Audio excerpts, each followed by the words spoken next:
The Starship Odyssey floated silently through the endless darkness of space, its sleek frame glinting faintly in the distant light of a dying star. The crew moved carefully through the corridors, their footsteps echoing softly against the metal floors. Every screen and panel hummed with data, displaying the maps of uncharted sectors and signals from distant worlds. For months, the ship had drifted at the edge of known space, scanning, recording, and analyzing. The crew had grown used to the quiet, to the endless void pressing against the hull. But none of them were prepared for what lay in the cryo chamber at the heart of the vessel. Encased in a shimmering glass pod, Marcus Kane lay frozen, his body preserved as it had been for centuries. His features were calm, almost peaceful, but the crew knew better. Humans were not meant to sleep for so long. Time had a way of eroding flesh and mind, and bringing someone back from that kind of slumber was a risk that bordered on madness. The AI monitored his vitals, its calm voice cutting through the ship's quiet. Cryostasis is degrading at unexpected rates. Revival may be unstable. Captain Alara Voss stood before the chamber, her fingers brushing the edge of the console. Her eyes were sharp, but her heart raced. She had spent years preparing for moments like this, reading the reports, weighing the risks, imagining every possible outcome, yet nothing could prepare her for the truth. Humans had called him a legend, a figure lost in time, and now he was within her reach. "We have no choice," she said softly, almost to herself, before pressing the activation sequence. Inside the chamber, the air began to hiss as frost melted away in clouds of vapor. Metal and glass groaned under the sudden change, and sensors flickered as Marcus's vitals spiked. His body shivered violently, muscles stretching, nerves awakening. The crew held their breath as lights around the chamber blinked and hummed, the temperature rising to match a normal human's needs. Slowly the glass lifted, and Marcus's eyes opened. They were sharp, alert, far beyond the eyes of someone who had simply woken from sleep. They seemed to pierce through the very walls of the chamber, taking in the world with a clarity and awareness that made the crew uneasy. He looked around, taking in the ship, the crew, and the endless stars visible through the observation windows. There was no confusion in his gaze, no fear, only recognition. Recognition of something he had felt even before awakening. A pulse, distant, yet powerful. A presence that made the hairs on his arms stand up. His voice, when it came, was calm, but carried weight, echoing in the chamber like a command. "They're coming," he said. A shiver ran through the crew. They did not yet understand what he meant, but the fear in their faces told him they could feel it too, even if they didn't know the source. The AI blinked warnings across the console, but Marcus barely seemed to notice. He stood, stretching and moving with a grace that was almost too precise, too controlled for a human body. Every motion suggested strength, speed, and a readiness that spoke of centuries of survival instincts honed to perfection. Captain Voss stepped forward, her voice firm despite the rising tension. "Are you okay?" she asked, unsure if words were enough. Marcus turned to her, and the crew felt the weight of his gaze. "More than okay," he said simply. "I am ready." As the cryo chamber hissed its final release, the crew realized that waking Marcus Kane was not just the revival of a man. They had awakened something far greater. Something that did not belong to their time, something that would change everything. Outside the ship, beyond the metal hull and the blinking lights, a signal pulsed through space, faint at first, but growing stronger. Marcus felt it deep in his chest. Whatever was coming was close, and humanity was about to meet a force they could barely comprehend. The calm of space shattered the moment the first alien ships appeared on the scanners. At first, they were nothing more than faint blips, tiny sparks in the distance. Then they grew larger, brighter, moving with a precision that seemed almost alive. The crew of the Odyssey gathered around the bridge, eyes wide in disbelief. The ships were unlike anything they had seen before. Their hulls shimmered with a dark metallic sheen, but it moved, pulsing like the surface of a living organism. Energy flowed along their forms, veins of light that twisted and writhed as if the ships themselves breathed. Captain Alara Voss gripped the railing, staring at the approaching fleet. "Report," she said, her voice steady but tight with tension. Lieutenant Rin's hands flew over the controls, analyzing the readings, trying to make sense of what he saw. "Unknown species," he said, voice low. "Multiple ships. Each one looks alive. Weapons, plasma rail, and some kind of energy pulse I can't identify. They're heading straight for us." A shiver ran down Alara's spine. Humanity had explored much of known space, but the stories of the Zerans, whispered in old records, were terrifying. They were conquerors, a species that devoured worlds and left nothing behind. Every civilization that had encountered them had vanished, and now their fleet was heading toward the human ships stationed at the edge of the sector. Marcus Kane stood at the edge of the bridge, silent, watching the alien ships move. There was no fear in him, only focus, like a predator sensing its prey. He could feel the pulse of the Zerans even before anyone else could, a low, steady vibration in space that seemed to echo through his very bones. "They're faster than any ship we have," he said quietly, almost to himself. "But they move with a pattern, a rhythm. I can predict them." The crew looked at him in confusion. "Predict them?" Rin asked. "You mean, how?" Marcus did not answer with words. He simply moved to the weapons console, his fingers flying over the controls in a way that made the ship itself seem alive. Screens lit up, energy cores glowed brighter, and targeting systems recalibrated with a speed no human could normally achieve. The sensors reacted to his touch, the ship's systems bending to his understanding as if he could see their potential in a way no technician could. The crew held their breath as the first alien ships came into range. The Zerans struck first. Blinding beams of energy tore through the void, and the Odyssey shook as nearby ships were torn apart. Explosions lit the blackness, fragments of metal and fire spinning in zero gravity. Panic rippled through the human fleet, and warnings blared in unison. But Marcus moved calmly, almost dancing between the controls. Every shot fired from the Odyssey struck its target with perfect timing. Alien ships twisted and turned, trying to evade, but Marcus anticipated their moves before they even began. Captain Voss watched, her mouth slightly open. "How is he doing this?" she whispered. Even the AI, designed to calculate impossibilities, flagged alerts. "Human performance beyond current models," it stated flatly. The alien ships faltered under the precision of the human-guided counterattack. They were powerful, yes, but Marcus Kane was something else. The way he moved, the way he calculated and reacted was almost instinctual. And then, in the midst of chaos, Marcus spoke. "Ye can't just defend," he said. "We need to strike hard, now." His voice carried authority, and the fleet, uncertain until this moment, obeyed.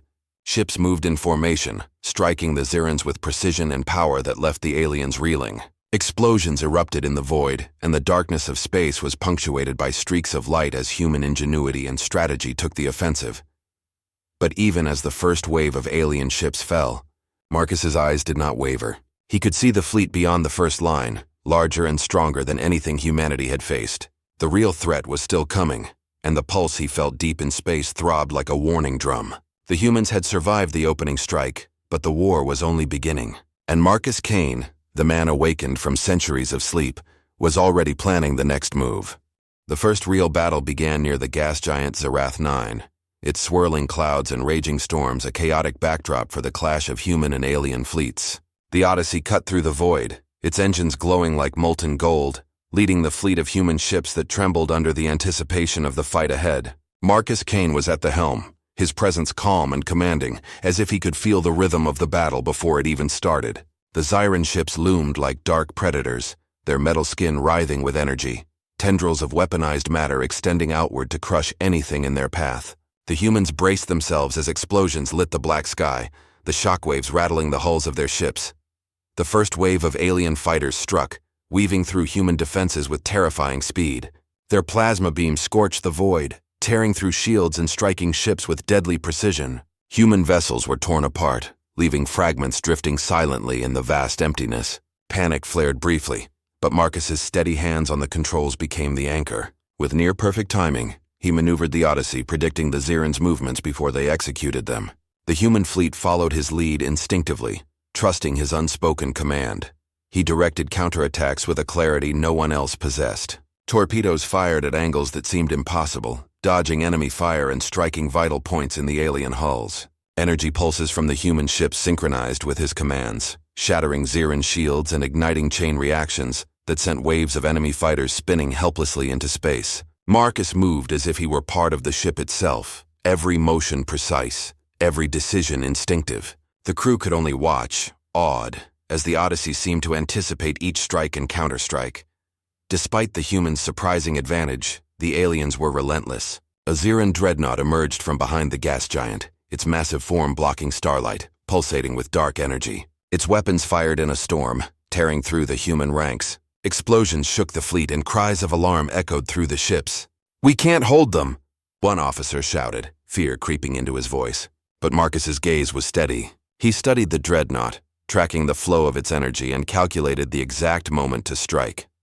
He issued commands with simple, decisive words, but each one carried the weight of certainty. Human ships moved like extensions of his will, flanking the dreadnought from every side. Explosions lit the void as torpedoes tore into its armor. The massive vessel shook violently, but Marcus was not finished. He touched the ship's energy core, guiding a surge of power that rippled through the Odyssey and the surrounding fleet. A pulse of energy erupted outward, striking the dreadnought and sending a shockwave that disabled the alien vessel entirely. The remaining Xeran ships faltered, uncertain in the face of a human who could command technology and strategy with such mastery.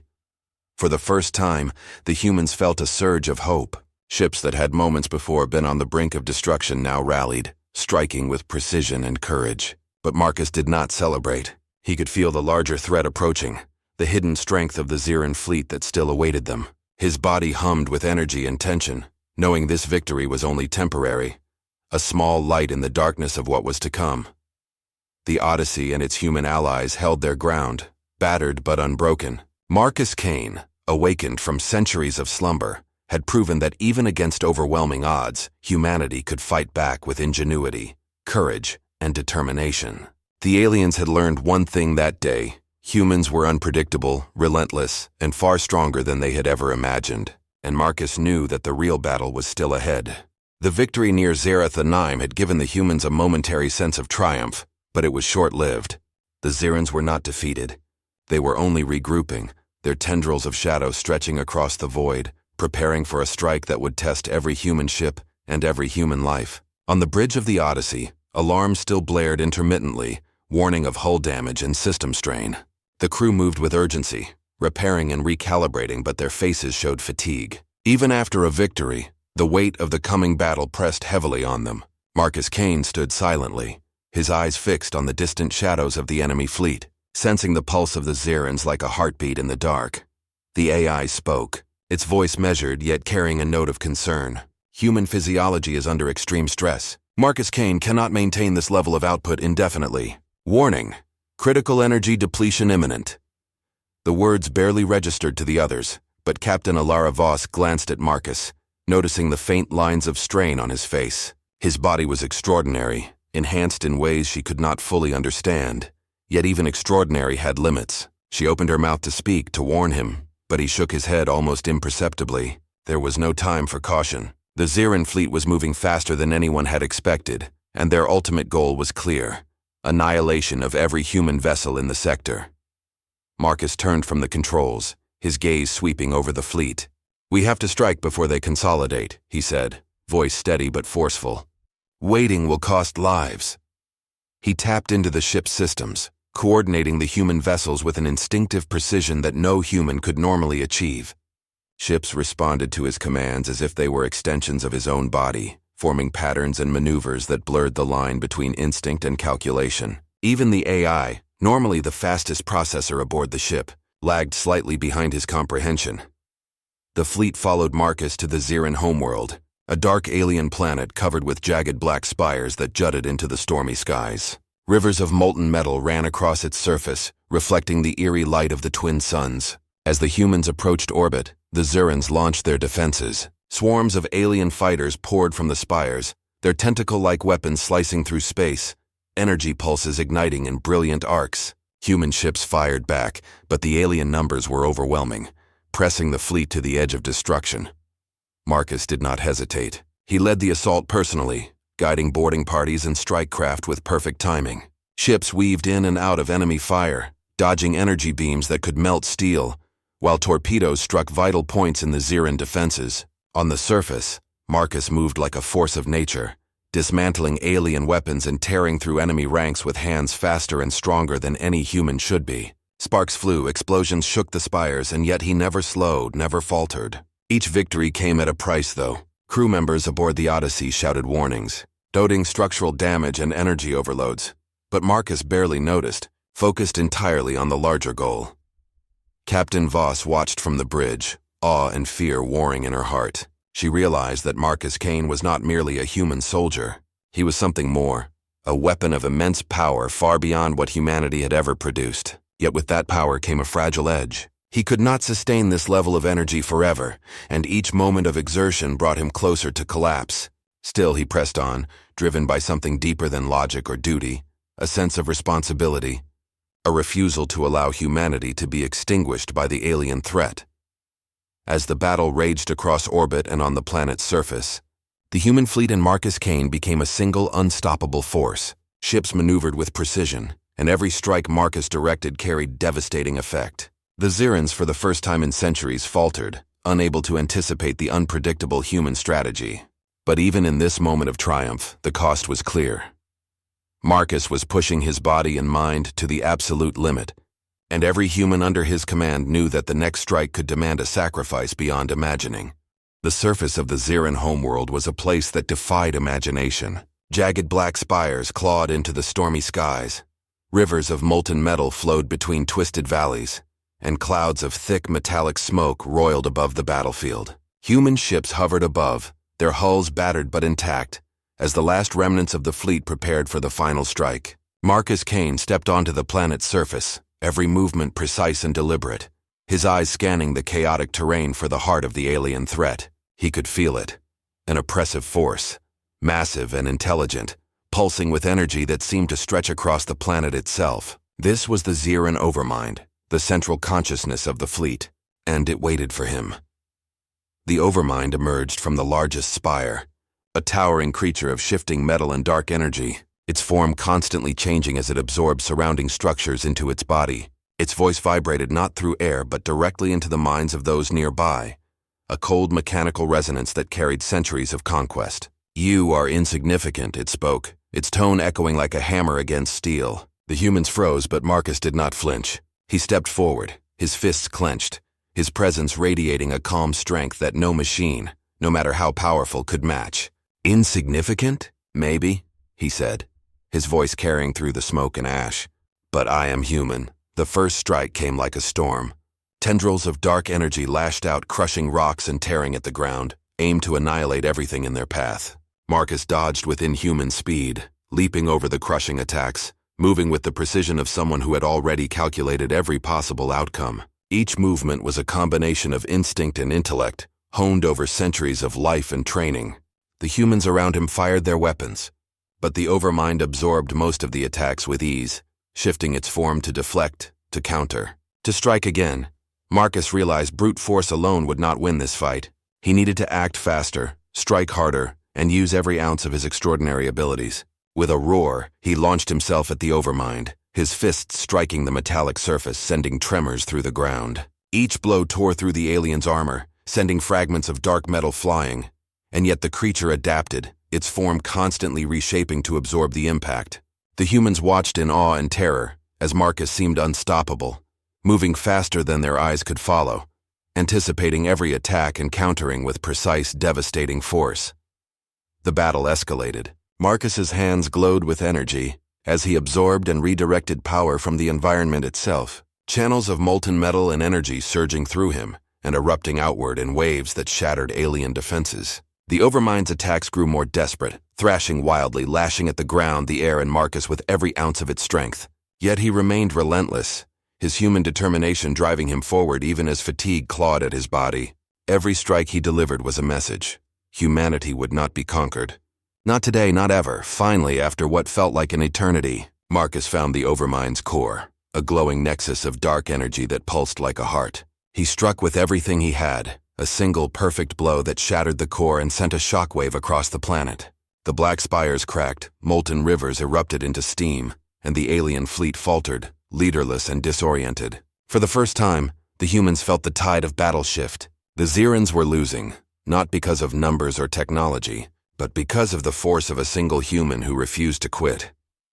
As silence fell over the battlefield, the human survivors gathered around Marcus, who sank to one knee, exhausted beyond measure. Captain Voss reached him, her hands trembling as she steadied him. "You did it," she said softly, tears in her eyes. Marcus smiled faintly, his chest heaving. "We did it," he replied. "Humanity always does." In that moment, the humans understood the truth. Power alone was not what made them strong. It was their courage, their determination, and their refusal to surrender that would always make them a force to be reckoned with, even against the most terrifying foes in the universe. The battlefield on the Ziran homeworld was quiet now, a stark contrast to the chaos that had raged only hours before. Black spires lay fractured, molten rivers had cooled into jagged metal, and the once dominant alien fleet was scattered, broken, and leaderless. The humans moved carefully among the wreckage, their faces etched with exhaustion, relief, and disbelief. The cost had been high, many ships destroyed, many lives lost, but humanity had survived, and the Ziran's shadow over this sector of space had been broken. Marcus Kane knelt among the debris, his body trembling from the extreme effort he had exerted. His eyes, though weary, still held the fire that had driven him through the battle. Captain Alara Voss approached him slowly, each step measured, her hands shaking slightly. The crew followed behind, their voices hushed, speaking in tones that betrayed both awe and fear. Marcus looked up at her and smiled faintly, a small, tired grin that carried more meaning than words ever could. "We did it," he said quietly, almost to himself, almost as if speaking the truth aloud helped him believe it. Alara knelt beside him, gripping his shoulders, feeling the weight of both the battle and the man who had led them to victory. "No," she said firmly, her voice shaking. "You did it. You saved all of us." The humans began repairing what they could, salvaging ships and equipment, tending to the wounded. The air was thick with smoke and the smell of scorched metal, but there was also an undercurrent of hope, a feeling that humanity had finally taken control of its own fate in a galaxy filled with threats far older and more powerful than they had imagined. Stories would be told for centuries about what had happened here, and at the center of every story would be Marcus Kane, the human who had awakened from centuries of sleep to stand against a seemingly unstoppable force.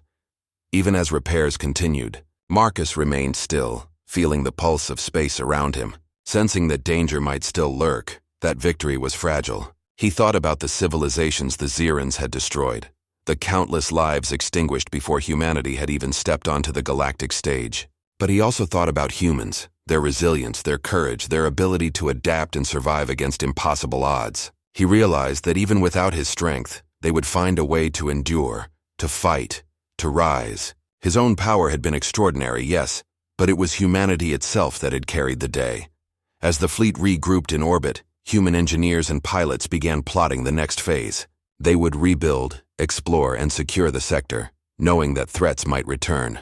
Marcus watched silently, his body still trembling from exhaustion, knowing that he could not keep this pace forever. Yet he also understood that his presence had changed something fundamental. The galaxy had seen what humans could do when pushed to their limits, when forced to rise above fear and weakness. That realization would ripple outward, a message to every species that humanity was not to be underestimated.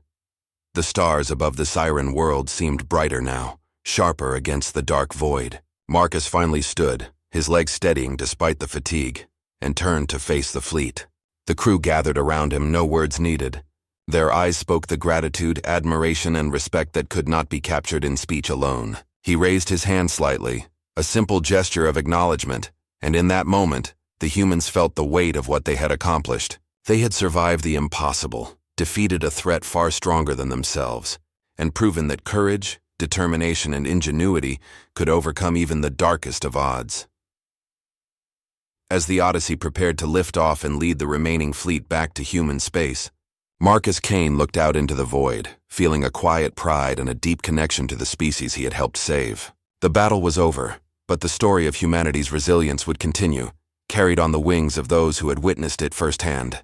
The galaxy had changed, and with Marcus Kane standing as a symbol of human strength, it would never forget what had been achieved here. Humans were not merely survivors, they were a force, a spark of hope that could shine in the darkness and withstand even the most powerful threats.